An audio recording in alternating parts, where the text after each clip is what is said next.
You're listening to Brandon Sports Talk, interviewing professional athletes and Paralympians and Olympians. And now for your professional athlete interview and your host, Brandon P.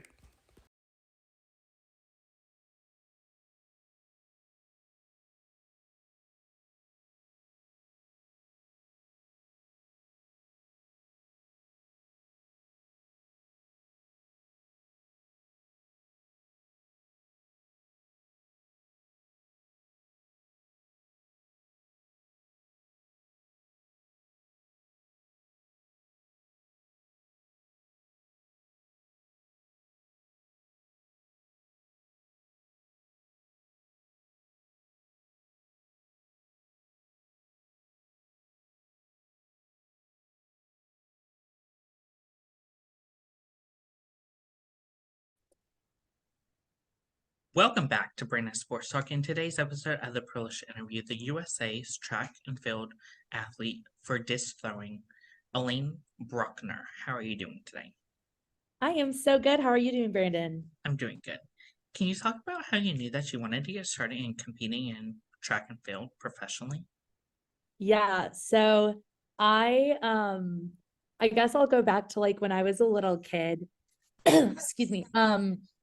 I always, whenever people were like, what do you want to be when you grow up? I didn't say like a normal job. I always said I want to be an Olympian. Even when I was a little kid. And so growing up, I did like every single sport possible. And I guess was always just sort of in pursuit of that sport that would be like really my opportunity to maybe one day go to the Olympics. And I started track and field when I was in middle school. And I didn't actually start throwing the discus. I did shot put and high jump, and I did the 400 meter. But then once I got to high school, I had a coach that really saw a lot of potential in me in the throws and convinced me just to really focus on shot put and sort of forced me into the discus as well. And then throughout high school, I just sort of realized like, oh, I kind of have a knack for this. I could be pretty good, and I may actually have a real shot at one day getting to go to the Olympics with this. And so late high school, I made the decision I'm just going to focus on track and field. And hopefully continue doing well, and ended up, now where I am being able to do this professionally. Of course, what was that experience like going to the University of Texas and getting to compete collegiately? It was so awesome. I mean, just getting the opportunity to be able to compete in college is like a huge feat at any level, but to be at a position where I really was able to take my pick of what school I wanted to go to and compete at the highest level in the Division 1 in a Power 5 conference. Going to University of Texas, I really chose it because of the historic success at Texas. Like there is such an amazing alumni base. Texas is like a well-known school throughout the world. Everybody knows the Hook'em sign. And so it was a really easy choice because I just felt right at home in Austin. And yeah, I mean, getting into college was really tough once I got there, just because all of a sudden then there's all of this pressure, being at the best of the best schools. But it was just such a cool opportunity, and I really loved my time in Austin. What was that experience like for you getting to compete at the powerhouse schools like Texas and getting to compete day in and day out with those powerhouse conferences? Yeah. I mean, I kind of experienced this a little bit in high school as well, but anytime that you're around somebody who is like either a little bit better than you or is like right at your heels, it's gonna push you to be better. And like you get to have that competitiveness and sort of push each other. And so being in a really competitive conference, Texas was in the Big 12 at the time. I know they're heading to the SEC now, but the Big 12 at the time, there were some other really good female throwers in the shot put. And so it was really cool to be able to see those girls that were a couple of years ahead of me and have the aspirations of getting to where they are, as well as every year there's new freshmen coming in. There's always the next hot shot. And so you're always trying to like push each other to be better. And it definitely made me better. What was that experience like for you being a shot putter at Texas and competing in the Big 12? Yeah. It was definitely interesting. So with shot put, there's two different techniques. There's the glide where you just sort of like kick your foot back and throw the shot put. And then there's the spin where it's just like discus, you're doing a full rotation and then throwing. When I came into college, I was still doing the glide. And then my sophomore year, I switched over to the spin. And then my very last year at Texas, we switched me back to the glide. So it was exciting. I was, always learning new things. And I was relatively stagnant in how far I was throwing, even when I switched to the spin. But then when I got switched back over to the glide my last year, it just took off and I was able to throw so much further. And, especially because I don't throw shot put now, that was like a really exciting way to end my shot put career. Being able to have like a really good last season where I PR'd a lot. How was that experience like getting to represent Texas and putting on that uniform for Texas? It was so cool. Texas's school color is burnt orange.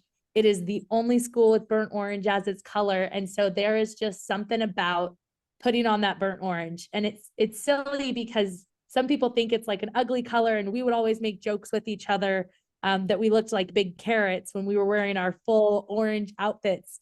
But there was definitely a lot of pride in the University of Texas community, and being able to put on that uniform, like it really meant a lot. And it made me want to compete to the best of my abilities and really make my team and the whole Texas community proud. While in college, what was that like getting to go to the NCAA championship? Oh, it was awesome. Admittedly, like I was really successful in high school and just sort of expected that, oh yeah, I'll make NCAAs every year. That was not the case. I did not make NCAAs every year. I only made it a handful of times, but I think that just gave me more respect for the championship as well as for the people who made it, because it is not easy. It is definitely a fight to make it to that meet. And when you're competing there, like, it's just awesome. Like, it's definitely, a lot of people don't watch track and field on a daily basis, but when it's the NCAA championship, people take notice and they go and watch and cheer, and it's a big stage and a really cool thing to do. Of course, as a collegiate athlete at Texas, what was that experience like getting to compete at the NCAA championship, the biggest at that point in your career? Yeah, so the first time that I went to the NCAAs, Texas was not really in a position to like win top 3 or top 4. And so it definitely felt like more of a fun experience. Like I got to go, but it didn't feel like I was necessarily like contributing to the team in a big way because we weren't really in a position to score high. But later on in my time at Texas, when I went to NCAAs, Texas was a lot closer to getting one of those top spots. And so there was definitely a lot more pressure to perform so that you could really help contribute to the overall like team standings. What was that transition like from you from going from competing collegiately at Texas to making the U.S. national team? How much time do you have? um, it was a wild roller coaster. When I was competing at Texas, I did know that I wanted to compete post collegiately. I knew I wanted to really give it a go to make a USA team. But unfortunately, I did not do as well in college as I wanted to. And the coaching staff at University of Texas was not like super supportive of me continuing to train with them. So after I graduated, I was on my own. I had to figure out like what I was going to do next. For a little while, I just trained by myself, and I recorded all of my throws and watched them back and tried to, coach myself, and then ended up moving back to California with my family. My parents were really supportive of me, giving this a go and seeing if I could make it happen. And so I lived with my family last year. And thankfully, I was able to get connected to my now coach, Coach Mo Satara, who coaches for University of California, Berkeley. And so I started training with him. And that the first year was really, really, really difficult. It was a big transition. It was a lot of getting rid of old bad habits. And that did not look pretty in my throw. I did not throw very well last year, but sometimes, especially when you're in a transition, you just have to ride the wave and trust the process. And this year obviously went so much better. I finally got to start building that throw back up. And I went from last year was my first year as a professional post-collegiate athlete. I didn't even qualify for USA's. So I didn't even qualify for our national meet. And then this year, my goal was to just qualify for nationals. But I qualified for nationals. I made the final at nationals. I got third place at nationals. And that's what led to me making, my first senior USA Worlds team, which was just so much better than I could have expected this year to go. So major roller coaster, but really, really exciting. What was that feeling like, getting to make that senior national team and representing Team USA? Wow. I mean, it was crazy because, again, I was really successful in high school. So I've sort of like had a taste of that success before. But throughout college, I didn't have that. And I definitely started to doubt myself a little bit, and sort of question if I would get to like have that feeling again. And so, this year I definitely wanted to put as little pressure on myself as possible. So I just was like, let me have fun, really enjoy what I'm doing, and the results will happen how they happen. And so being in the meet, I knew that like something would have to go really wrong for me to not make the final. So I wasn't super nervous about that. But once I made the final and I was, sitting in third place, like I was nervous because there was a girl who was right behind me in fourth place who's thrown further than me. And I knew any throw, she could just, pop a big one and go up into third place. And fourth place in this year, fourth place would have still made the USA team. But I really wanted to get that top three. I wanted to get that medal, get up on the stand at USA's. And so I was so nervous, but once she took that last throw and I knew that I got third place, I was just baffled. Like it was just the coolest thing because, I've been doing this for 10 years now, I think. And to have seen that success in high school and then be so far from it for so many years and get to be back in this position, like at the senior level, I mean, it's just really cool. And it makes me want to, continue to encourage other people to like chase their passions and stuff and go after it, because you never know what can happen if you stick with it. What was that feeling like for you to get to go and be in third place and get to step onto that podium? It was so crazy. I mean, like a lot of times track meets will have a podium for more than just the top three. They'll do maybe the top eight, but at USA's, it's only the top three. So you could get fourth place and nobody's going to see you the same way you could get seventh place and nobody's going to see you. So actually getting to step up on that podium, have my spot, get my medal. And the coolest thing is when you take top three, you get this little American flag on like a little stick. So you have this little flag that you get to wave. And that was just like crazy that I got to be up there. But the other thing that the top three people get to do is they get to do a victory lap around the stadium together.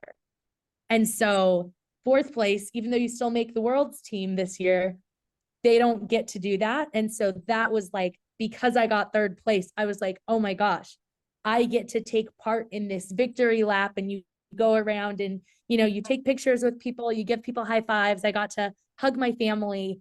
And that was just like a really cool experience. What was that feeling like for you getting to put on that Team USA track uniform for the first time? Yeah, it felt like it felt unreal. I mean, it was that was sort of the feeling setting in like, oh, this is happening. I'm about to get to do this.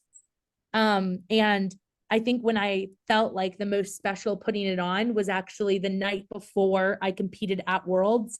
Um, I had a lot of like really unfortunate things happen in my like personal life and my family leading up to Worlds. And so I was like totally stressed out the night before. I was like an emotional wreck. I was not ready. And I went into my hotel room and I put on that uniform and I looked at myself in the mirror and instantly I was just like at peace and happy. And I was like, there are all of these like negative things going on that like I'll have to deal with eventually. But in that moment, I was like, let me just focus on the positive and like, wow, I am here. I am in my Team USA kit and I'm about to compete for the US in a world championship. So like it definitely feels awesome. Of course, what was that feeling like getting to make that world championship in Eugene, Oregon, and getting to compete in Eugene, Oregon? So I did not compete at the Eugene Worlds. Actually, this one this year was in Budapest, Hungary, which was way different. Like last year at Eugene, it was cool for the US team because you got the home crowd, the home team advantage. But one of the cool things about being a professional track athlete is getting to travel the world and compete in your sport. So getting to go to Hungary was awesome. It was definitely like a long trip. It was a long travel to get out there, but Budapest is such a cool city and there's so many different little pockets. And so, getting to compete there was really cool, but also getting to stay a little bit longer afterwards just for my own vacation was a really fun experience too. Of course, as a professional athlete, what is that like getting to travel to these different countries like Budapest and getting to tour them after competing? Super cool. I mean, this was my first competition overseas since I was a junior athlete back in high school. My senior year of high school, I made the World U20s team and I got to go to Poland for that meet. So that was, similar trip, similar experience going to like a brand new place where people did not speak the same language as you. And then this was my second time getting to do that. So, I'm really hoping that this next track season in 2024, I'll get to do more of this traveling because it's awesome. And when you go to these big meets, obviously when it's, a normal small meet, you're probably having to pay for a bit of the travel. But for meets like Worlds, Team USA is paying for the travel. So I was like, let me stay out there as long as I can, because always the flights is the most expensive part.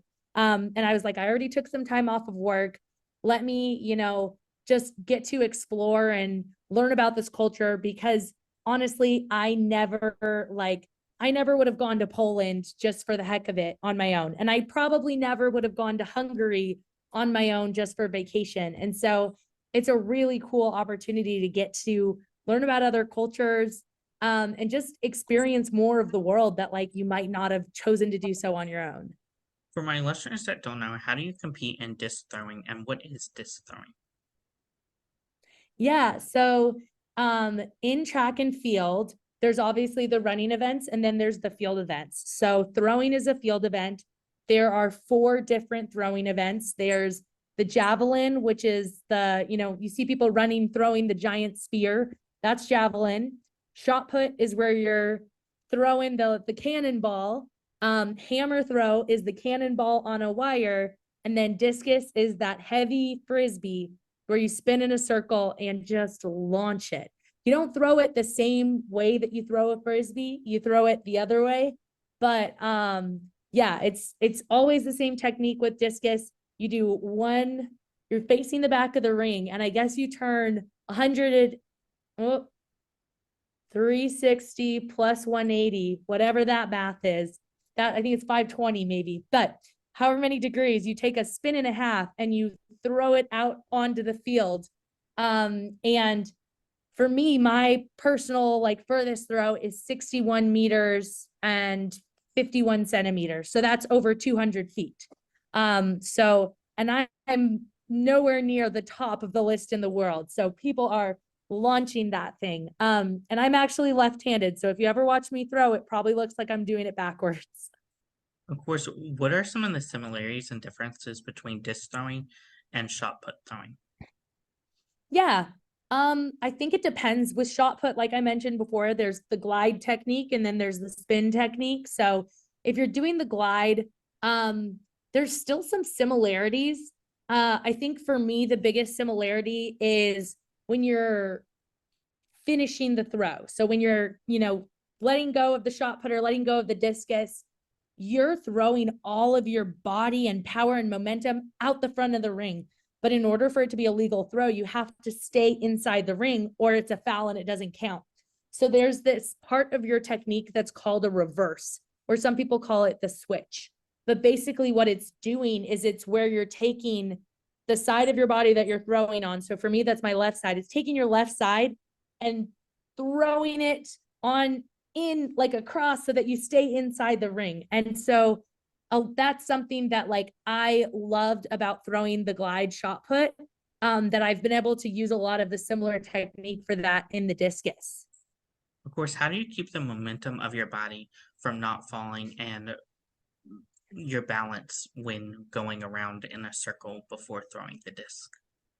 Yeah, lots of practice. And it's a lot about finding out how to like counterbalance yourself. So obviously, if your arm is out holding the discus, you need your other arm on the other side to counterbalance you so that you're able to stay like aligned throughout the ring as you move. Of course, what were some of your favorite memories and moments competing in the World Championship? Um, my favorite moments were actually not me competing, but getting to cheer on other athletes. Um, I have two people that I train with here in California. They're both hammer throwers, but they were both competing at the World Championships as well, and they both made the final. And one of them actually ended up winning the World Championships in hammer throw, which was so cool. That was Cameron Rogers, and my other friend is Anna Purchase, and getting to watch them and cheer them on. I mean, along with other athletes from Team USA as well, like every single night after leaving the track, my voice was completely gone. So I think just getting to like watch the biggest track meet of the year with the best athletes and being able to look down and say, I know them. Like those are my friends, those are my people, and I get to cheer them on and see them be successful. Like I think that was definitely my favorite part of the World Championships. Of course, in disc throwing, what is that like getting to compete against some of your teammates like Valerie? Yeah, it is definitely interesting. Like I got to train with Valerie a bit when I was at University of Texas, because she trains with the coach there. And it's always so strange to like have the person that you train with also be the Olympic champion and somebody who throws, like almost 10 meters further than you. So it's like that weird, like you're the best, one of the best throwers out here, but also, someone that I am friends with and got to train with on a regular basis. So that's definitely an interesting dynamic. But it definitely was really cool to have four discus throwers, on the women's side for the US this year. And it's cool to be able to like when you're at USA's, when you're at our national championship, you are competing against each other for those spot on the world's team. You're not friends. Like you're not. You're all fighting tooth and nail for those spots. But once you make worlds, like yes, there is some of that competition at the top. Obviously, people want to do really well. But to me, it feels like there is more of that team aspect. And it's just like in college at the NCAAs, when you feel like your team has a chance to win as a team, you all want to do well. You're not hoping like, oh, I hope I, kick all these other people out. Like you're all hoping that you can do well together. And so it's definitely good to have that camaraderie. And I've, deepened my friendships because of that. Who are some of the athletes that you look up to in the track community for Team USA? So when I was growing up in the sport of track, I don't know why, but I was always so drawn to the decathletes. There are so many decathletes in the US that just have these awesome life stories. And some of them have even written books. And so I think just like I definitely look up to some different decathletes, specifically Brian Clay, as well as Trey Hardy. I always thought they were like the coolest, most badass athletes. And then over on the women's side, more recently, an athlete that I really look up to. It's funny because all these athletes are former Team USA members now, as they've sort of moved out of their active track career. But on the women's side is Kara Winger. She's a javelin thrower.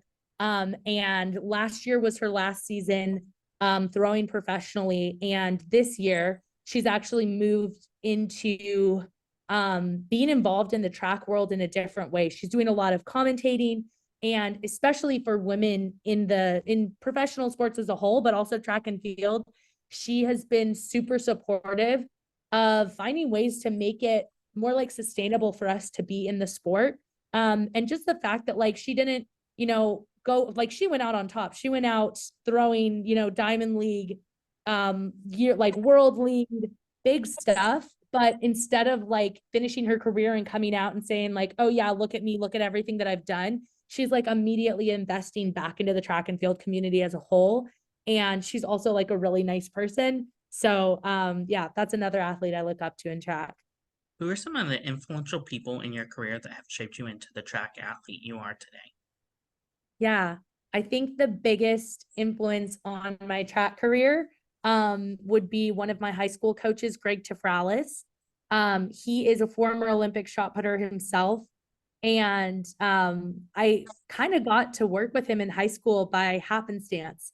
His son got a job as a strength and conditioning coach at my high school.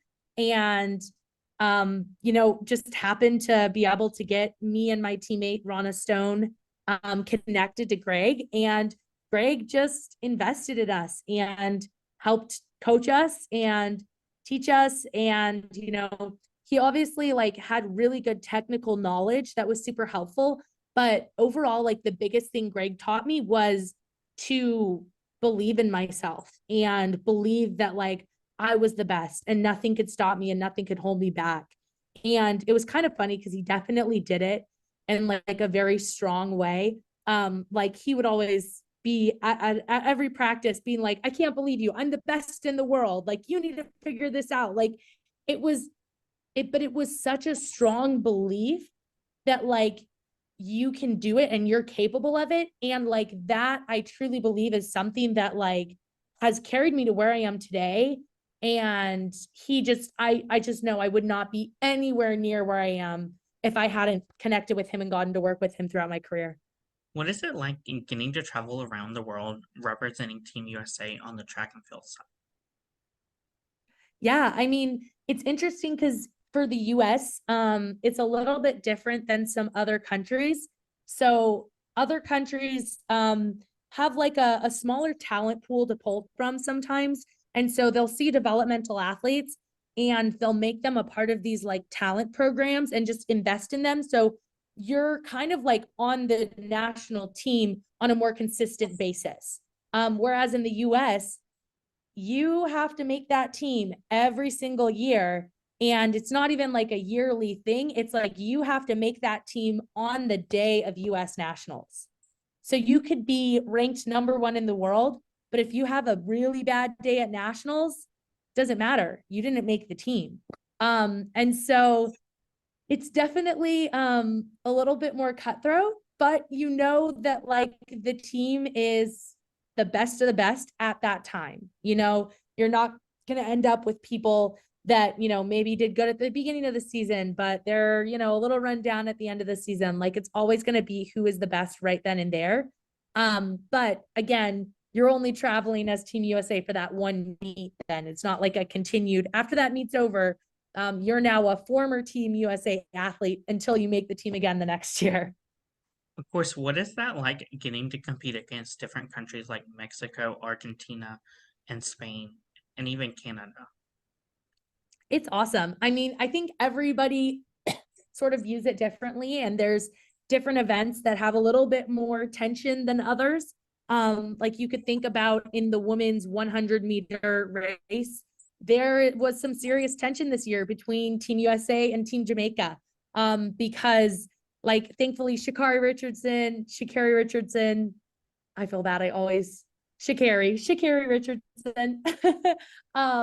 She won, which was like the first time that a US woman has won in a long time. And so like there's, like I said, that tension, but then there's some other events where like watching the women's hammer throw, like all of these women from different countries are so supportive and so loving and so like encouraging for each other. And that's definitely more of what I've seen. Like I don't feel like I have any sort of competition or beef with other countries. It's just an exciting opportunity to meet other people that love the same sport that you do and are also doing it at like a crazy high level. What is that experience like getting to meet your fans and having them ask for your autographs and photos with you? Yeah. I mean, it definitely is not something that I come across all too often. Just because I'm definitely getting back into being like a top thrower, especially in the US. But anytime that I, meet kids that throw or are excited about throwing, it just fills me with joy. Like even when I was back in high school, like one of my goals was to make throwing cool for girls. Not that it wasn't seen as cool for girls, but it just wasn't something that was really like known about or talked about. Like, no, I never met like a little girl who was like, yeah, I want to be a thrower when I grow up. And unfortunately, there's like a lot of weird stigmas about being a thrower. And, just in sports in general, there are so many different body types. And I think a lot of people, make these assumptions that throwers are not as athletic, which is crazy and completely untrue. But unfortunately, that can sometimes go into little girls' minds. And so that's always been a dream and a goal of mine, is to really just like show girls how cool throwing is, that, and like let them know that it's an option for them and it's like a really cool one. So it doesn't have to be something that like you accidentally happen upon, but like people can say, no, I want to do this, and like can pursue it because of how cool they think it is. What is that like balancing working as a Team USA athlete and also competing as a Team USA athlete and working at a corporate job while competing? It is tough. This was my first year doing that. So like I said, last year I lived at home with my parents and I commuted like an hour and a half each way every day for practice. So I did not have time to also have a full-time job. I had like some part-time gigs, but nothing serious. And then this year I was like, okay, I wanted to take this seriously. I want to move closer to where I train. But where I train is like one of the most expensive places to live in the entire country. I live in Oakland, and that's right across the bay from San Francisco. So it is, it's not something that you can just move out here without like a full-time job. So I made it a big priority last summer to find this job that I have now. And I knew it was going to be difficult. I'm working a full 40-hour a week job, and it's something that I have to balance with training. But I think it has actually taken a lot of pressure off of me when I'm competing, because I know like I'm doing this because I love it and because I'm having fun with it, not because I have to do good. Like if I just do track and I don't have anything else going on, I can just put so much pressure on myself because that's all I've got going for me. And that pressure isn't really helpful. So this year it's been awesome to be able to live closer to where I train, really feel confident that I'm able to support myself. And now track is just like the icing on top of the cake. course, what are some of your future plans in the sport of track and field? Yeah, I mean, we have an Olympics coming up this next year, Paris 2024. I mean, just because I got third place at USA's this year does not guarantee anything. Like I said before, you are on Team USA for that meet. Now I'm former Team USA and I'm fighting my way to be Team USA again. I mean, it would be such an honor and privilege to be able to compete in the Olympics next year. That's always been my dream. So I mean, that would be awesome. And I think the best way to set myself up for that is being able to do a bit more of these big, important competitions this next year. So I do really want to be able to travel a bit more, put myself in these high pressure situations and practice being able to perform so that when it does come to the day it comes to Olympic trials, I'm in the best position, I'm confident, and I know I can execute on that day and make an Olympic team. That would be amazing. Of course, what is that training like looking like now, preparing for the Olympics in Paris? Yeah. So right now it's a little weird because we still have a Pan American Games this fall. That is going to be at like the end of October, beginning of November. I don't know if I've made that team yet, but I have to train right now as if I'm going to that competition. So I definitely like after Worlds took a shorter break and then now I'm training again. And if I do go to Pan Am's, I'll probably take a little bit of a break again before getting into training for this next year for the Olympics. It really is just going to come down to a lot of, I think, fine tuning for myself and finding that like next gear. A lot of time, like I have a lot of strength and power, but the discus is really finicky. And it's not just about like, if you're throwing the discus and you're like, okay, try harder, it's going to go further. That's not how it works. Like it's so sensitive. And so you have to figure out that balance of like, okay, how am I going to be able to use my strength and power to make this discus go further? What advice would you give those people in college that are looking to compete in college track and field in throwing? Um, yeah, I think just again, like you have to make the difference between competing in college and competing post collegiately is when you're in college, you kind of have a boss. Your coach is your boss. They're paying for your college. They are, organizing everything. They're telling you what to do, and you kind of have to do it. When you're post collegiate, you're your boss. You're like a small bit, you're an entrepreneur, you're a small business owner. It is you. You are in charge of everything. And so it's, it is difficult, but it's also really freeing because you get to make the decision for yourself if you want to keep doing it. You obviously like not everybody can just go full professional and make money off of track, but like if you would have asked me or asked anybody a year ago, like, oh, is Elena going to make this world's team next year? No. But like I made the decision to keep pushing and keep going. And I said, you know what? Other people may look at this and say, it's not a good business decision to keep throwing. But I was like, I'm going to take the risk. I'm going to take that risk on myself and I'm going to keep pushing and do it. And thankfully, I had a good support team behind me. Like my coach is amazing. My training partners are super supportive. But like, you got to make that decision for yourself. So I think like for those in college wanting to maybe go professional, like really, get advice from other people, but also like talk to yourself about it and make that decision. Because if you want to, if you want to go after it, you should do it because it's not something you can put down and then pick up again when you're 40 and try to be a pro. Leaving college, that is the best time. This is the time for you to chase your dreams. So I'd say just do it. What advice would you give those people that are looking to go professionally and represent Team USA or Canada in track and field? Yeah. I mean, I think it's definitely you need to make sure that you get to know the right people. Unfortunately, track and field, when it comes to how you qualify for this stuff, can be a little bit political. Like there's a whole ranking system and stuff. And in order to get points for the ranking system, you need to get into specific meets. So I would say just, make as many connections as you can. and really stick up for yourself. Email a bunch of meet directors. You're probably going to get a lot of, you'll get more people ghosting you than even rejections. But just, reach out, make those connections, and they'll pay off in the long run. Of course, for you, what was that mama I made it moment for you in your track and field career thus far? Yeah. Huh.